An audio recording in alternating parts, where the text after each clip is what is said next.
Perkenalkan, nama saya Ismi Lana Royha, NIM E 2019-2020, Prodi Ekonomi Syariah 1, semester 3. Di sini saya bertugas untuk menjawab sebuah pertanyaan dari Ibu Nikmatul Masruroh MEI selaku dosen pengampu mata kuliah Ekonomi Mikro Islam. Dengan yang pertanyaan pertama, definisi akidah sebagai fondasi dalam ekonomi syariah. Akidah di sini sebagai fondasi utama atau paling dasar dalam ekonomi syariah. Akidah adalah suatu ideologi samawi yang membentuk paradigma dasar bahwa alam semesta diciptakan oleh Tuhan Yang Maha Esa sebagai sarana hidup bagi seluruh manusia untuk mencapai kesejahteraan material dan spiritual.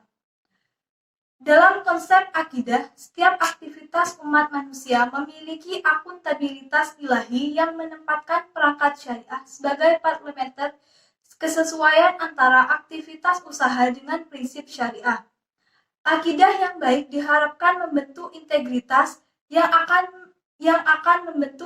akan membantu terbentuknya good governance dan market disiplin yang baik.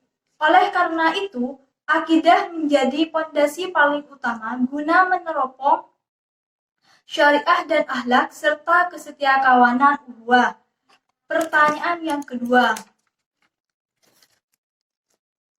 mengapa maslahah menjadi tujuan antara dalam pencapaian falah? Karena maslahah di sini merupakan jembatan untuk mencapai suatu falah. Maslahah adalah kesejahteraan umum yang sulit untuk dilakukan karena bukan hanya masalah ekonomi saja, tetapi juga masalah jiwa, keturunan atau keluarga, agama, intelektual, materi, dan jika sudah terpenuhi, maka akan tercapainya falah tersebut. Jika salah satu di antara yang tadi itu tidak terpenuhi, atau terpenuhi tetapi tidak seimbang, maka kebahagiaan hidup juga tidak akan tercapai dengan sempurna. Pertanyaan yang ketiga, apa definisi falah? Falah itu sendiri berasal dari bahasa Arab dari kata kerja af'alah yuflihu, yang berarti kesuksesan, kemuliaan, atau kemenangan dalam hidup. Istilah falah menurut Islam sering dimaknai sebagai keberuntungan jangka panjang, dunia dan akhirat, sehingga tidak hanya memandang aspek material, namun justru lebih menekan pada aspek spiritual. Untuk kehidupan dunia, falah mencakup 3 pengertian, yaitu kelangsungan hidup, kebebasan berkeinginan, serta kekuatan dan kehormatan. Sedangkan untuk kehidupan akhirat, falah mencakup kelangsungan hidup yang abadi, kesejahteraan abadi, kemuliaan abadi, dan pengetahuan abadi. Pertanyaan yang keempat, apa saja kajian dari ekonomi mikro Islam itu? Yang pertama, asumsi rasionalitas dalam ekonomi Islam. Yang kedua, teori konsumsi Islam. Yang ketiga, teori permintaan. Yang keempat, teori produksi. Yang kelima, teori penawaran. Yang keenam, mekanisme pasar. Pertanyaan yang kelima, jelaskan permasalahan dalam pencapaian falah. Peranan ilmu ekonomi yang sebenarnya adalah mengatasi masalah ini sehingga dapat mencapai falah yang diukur dengan maslahah. Jika dilihat dari aspek ekonomi Islam, ada 3 aspek dasar permasalahan, yaitu yang pertama konsumsi. Di dalam konsumsi ini, barang atau jasa apa yang harus dipenuhi agar dapat mewujudkan maslahah, dan sekelompok masyarakat harus dapat memutuskan barang atau jasa apa saja yang diperlukan, dalam jumlah berapa dan kapan barang atau jasa tersebut diperlukan, sehingga mewujudkan maslahah. Disinilah peranan ilmu ekonomi yang berkewajiban untuk memilih pemanfaatan sumber daya alam ataupun manusia yang benar-benar dibutuhkan masyarakat supaya mencapai falah. Yang kedua, produksi. Bagaimana cara agar barang atau jasa yang dibutuhkan atau yang menjadi kebutuhan itu tercapai agar maslahah dapat terwujud? Lah, masyarakat harus memutuskan siapa yang akan memproduksi, bagaimana teknologi produksi, dan yang digunakan, dan bagaimana cara mengelola sumber daya alam dan manusia agar dapat mencapai maslahah. Yang ketiga, distribusi. Di dalam distribusi ini, bagaimana sumber daya alam dan manusia atau jasa didistribusikan atau disalurkan dalam masyarakat agar individu atau setiap manusia dapat mencapai maslahah. Lah, masyarakat dapat memutuskan siapa yang berhak mendapatkan barang dan jasa dengan cara bagaimana masyarakat memiliki peluang untuk mendapatkan maslahah. Disinilah peran ilmu ekonomi sangat penting karena memiliki kewajiban untuk mendistribusikan atau menyalurkan sumber daya alam dan manusia dan pemanfaatannya secara adil, sehingga setiap manusia dapat merasakan kesejahteraan yang hakiki. Pertanyaan yang keenam, apa definisi konsumsi? Nah, konsumsi di sini adalah kegiatan Muslim dalam memenuhi kebutuhannya guna mencapai maslahah, di mana kepuasan itu pakarnya adalah keinginan, sedangkan kemaslahatan itu adalah pakarnya kebutuhan. Pertanyaan yang ketujuh, bagaimana perbedaan kebutuhan dan keinginan? Yang pertama, kebutuhan. Kebutuhan di sini bersifat objektif, sesuatu yang harus dimiliki manusia karena tingkat keperluan atau urgensi yang tinggi. Jika seseorang memiliki kebutuhan terhadap barang atau jasa, biasanya hal paling penting yang dimiliki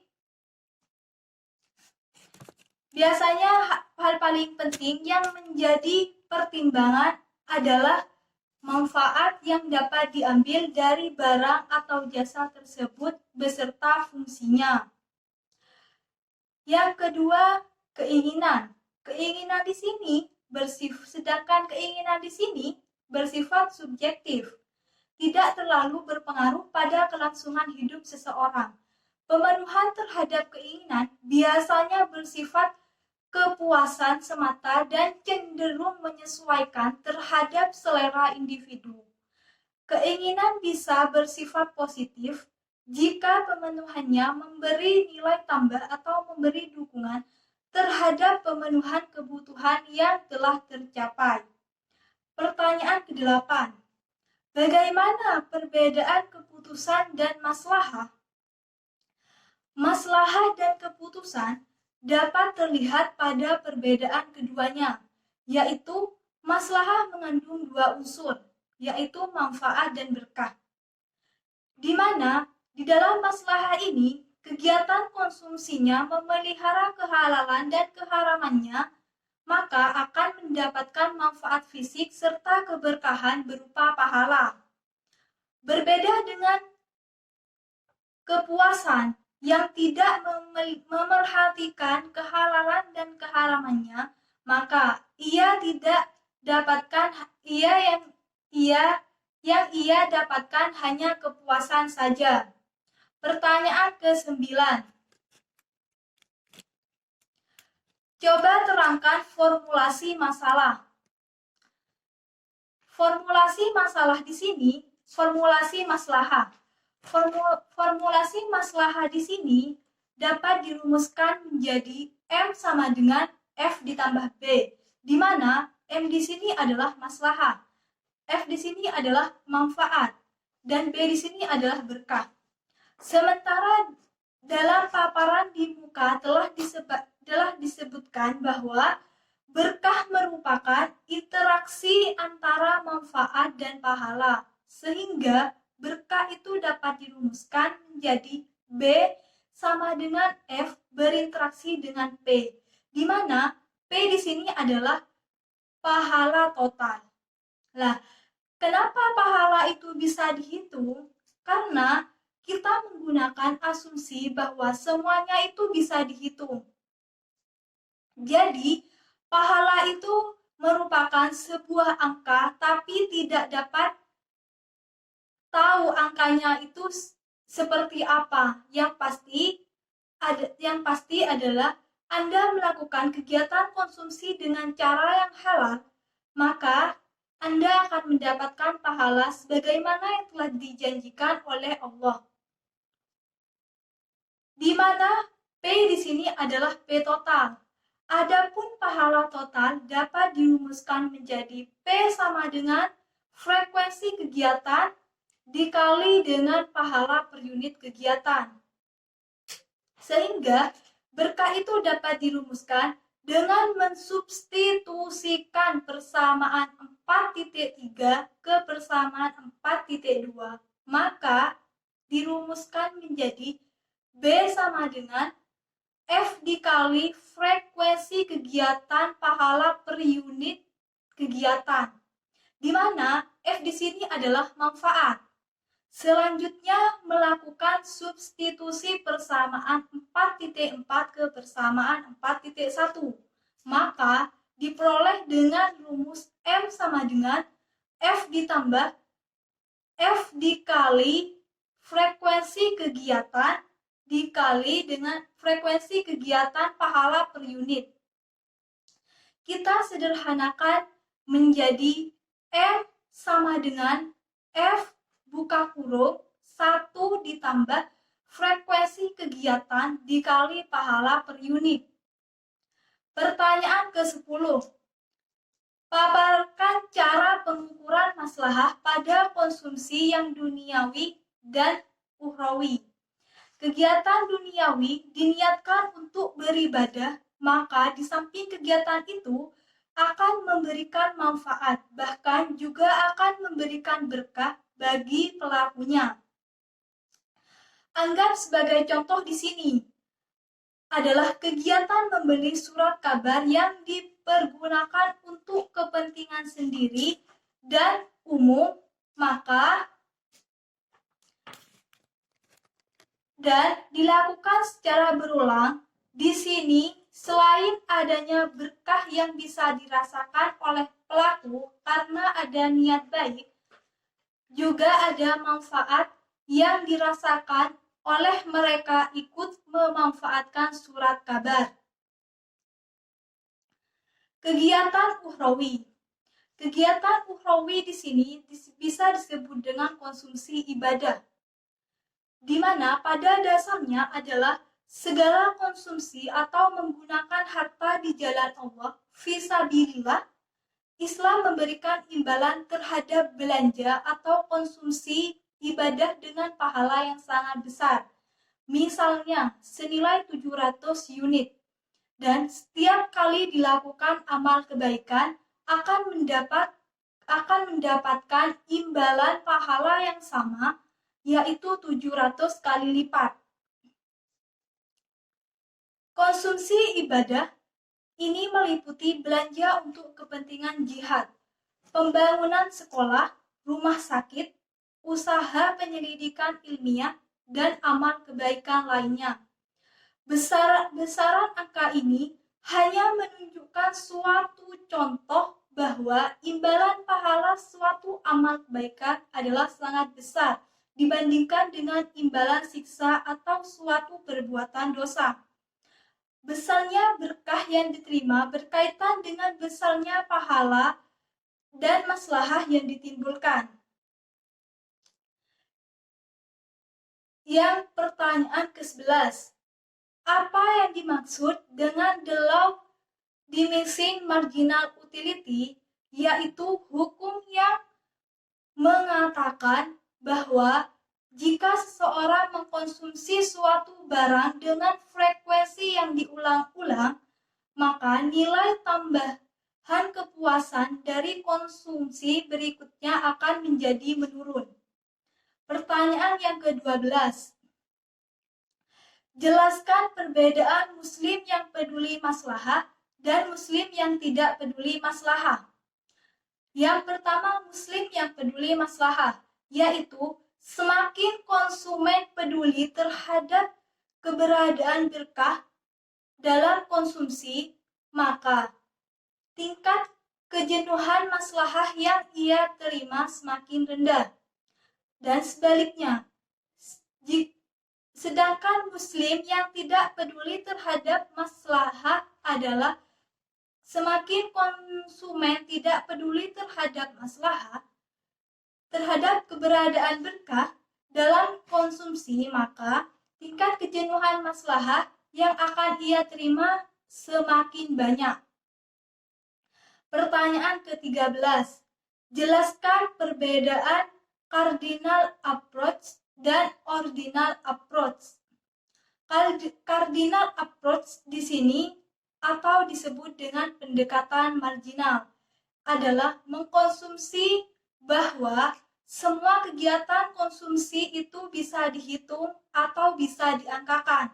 Sedangkan ordinal approach, menurut ordinal approach adalah kegiatan konsumsi itu tidak bisa dihitung atau diangkakan, tetapi bisa diukur dengan menggunakan kurva.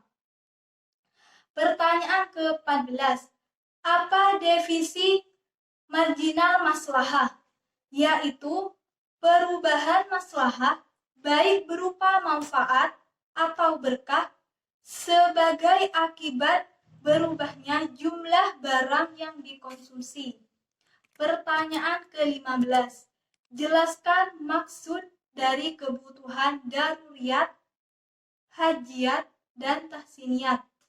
Yang pertama, kebutuhan daruriyat. Kebutuhan daruriyat di sini adalah tingkat kebutuhan primer. Kenapa primer? Bila tingkat kebutuhan ini tidak terpenuhi, maka terancam keselamatan umat manusia baik di dunia maupun di akhirat. Kebutuhan ini akan mencakup agama, kehidupan, pendidikan, dan harta. Yang kedua, kebutuhan hajiyat. Kebutuhan hajiyat adalah kebutuhan sekunder. Apabila kebutuhan mengalami kesulitan, apabila kebutuhan tersebut tidak terwujud, tidak akan mengancam keselamatan, namun akan mengalami kesulitan. Contohnya di sini dari kepedulian syariat Islam terhadap kebutuhan ini. Yang ketiga, kebutuhan tahsiniyat. Kebutuhan tahsiniyat adalah tingkat kebutuhan yang apabila tidak terpenuhi tidak mengancam eksistensi salah satu 5 pokok di atas dan tidak pula menimbulkan kesulitan. Tingkat kebutuhan ini merupakan kebutuhan hanya kebutuhan pelengkap. Pertanyaan ke-16. Mengapa jika tidak ada keberkahan, konsumsi semakin lama semakin jenuh? Hal ini disebabkan karena orang yang melakukan kegiatan konsumsi tersebut dengan tidak dilandasi dengan niat ibadah kepada Allah Subhanahu wa taala. Dengan tidak adanya keberkahan ini, dengan tidak adanya dilandasi dengan niat ibadah kepada Allah, maka tidak ada keberkahan dalam mengkonsumsi. Konsumsi itu semakin lama akan menjadi jenuh. Pertanyaan ke-17. Jelaskan perbedaan barang komplementer dan substitusi. Barang komplementer di sini adalah saling melengkapi. Maksudnya yaitu bentuk hubungan antara dua buah barang. Dalam konteks ini bisa dilihat ketika seseorang konsumen mengkonsumsi suatu barang, yaitu barang A, maka ia mempunyai kemungkinan untuk mengkonsumsi barang yang lain, yaitu barang B. Sedangkan dalam komplementer, hubungan antar dua barang adalah positif, tetapi dalam kasus substitusi, hubungan keduanya adalah negatif. Hubungan yang negatif adalah jika jumlah konsumsi barang yang satu naik, maka jumlah konsumsi barang yang lainnya akan turun. Pertanyaan ke-18. Apa definisi dari komplementer sempurna, komplementer dekat, dan komplementer jauh? Di sini yang pertama komplementer sempurna. Komplementer sempurna di sini, tingkat komplementer sempurna terjadi jika konsumsi dari suatu barang mengharuskan konsumen untuk mengkonsumsi barang yang lain sebagai penyerta dari barang pertama yang dikonsumsi. Yang kedua, komplementer dekat. Komplementer dekat bisa digambarkan jika seseorang mengkonsumsi atau memakai suatu barang, maka dia mempunyai kemungkinan yang besar untuk mengkonsumsi barang yang lain. Yang ketiga, komplementer jauh. Tingkat komplementer yang jauh disebabkan karena hubungan antara kedua barang adalah rendah. Pertanyaan ke-19. Apa definisi dari substitusi sempurna, substitusi dekat, dan substitusi jauh? Substitusi sempurna adalah hubungan antara dua buah barang dikatakan substitusi sempurna jika penggunaan dua buah barang tersebut bisa diukur satu sama lainnya tanpa mengurangi sedikit pun kepuasan konsumen dalam menggunakannya. Yang kedua, substitusi dekat. Dua buah barang bisa dikatakan substitusi dekat jika fungsi kedua barang tersebut mampu menggantikan satu sama lainnya. Namun demikian, penggantian satu terhadap yang lain di sini menimbulkan perbedaan kepuasan yang mereka peroleh. Yang ketiga, substitusi jauh. Dalam substitusi jauh di sini, dua buah barang dikategorikan sebagai substitusi jauh jika dalam penggunaannya konsumen bisa menggantikan suatu barang dengan barang lainnya hanya dalam keadaan terpaksa saja. Jadi kalau substitusi jauh itu dalam penggunaan konsumen bisa menggantikan satu barang dengan barang yang lainnya hanya dengan keadaan terpaksa saja. Dalam keadaan normal, konsumen yang bersangkutan tidak akan mengganti barang yang dikonsumsinya dengan barang lainnya. Sekarang pertanyaan ke-20, yaitu berikan contoh masing-masing dua komplementer sempurna, komplementer dekat, komplementer jauh, dan substitusi sempurna, substitusi dekat, dan substitusi jauh. Di sini yang pertama komplementer sempurna. Sebagai contoh di sini adalah konsumsi mobil atau motor pasti harus disertai dengan konsumsi bensin atau BBM. Dan smartphone di sini harus disertai dengan konsumsi jaringan atau data paket atau paket data. Yang kedua, komplementer dekat. Sebagaimana contoh di sini adalah konsumsi sepatu oleh seseorang dan konsumsi sandal oleh seseorang. Yang ketiga, komplementer jauh. Misalnya, penggunaan baju dengan penggunaan dasi dan penggunaan mobil dengan penggunaan sepeda. Yang keempat, substitusi sempurna. Sebagai contoh di sini adalah konsumsi terhadap gula dan konsumsi terhadap santan kelapa. Yang kelima adalah substitusi dekat. Sebagai contoh, seorang perokok yang telah menyukai merek tertentu, mereka akan selalu merokok dengan merek pilihannya itu. Dan seorang yang menyukai merek smartphone tertentu, mereka akan membeli smartphone dari merek pilihannya itu. Yang terakhir, substitusi jauh. Contoh dari substitusi jauh di sini adalah nasi dan roti, kursi, dan tikar. Sekian jawaban dari saya, kurang lebihnya mohon maaf. Terima kasih. Wassalamualaikum warahmatullahi wabarakatuh.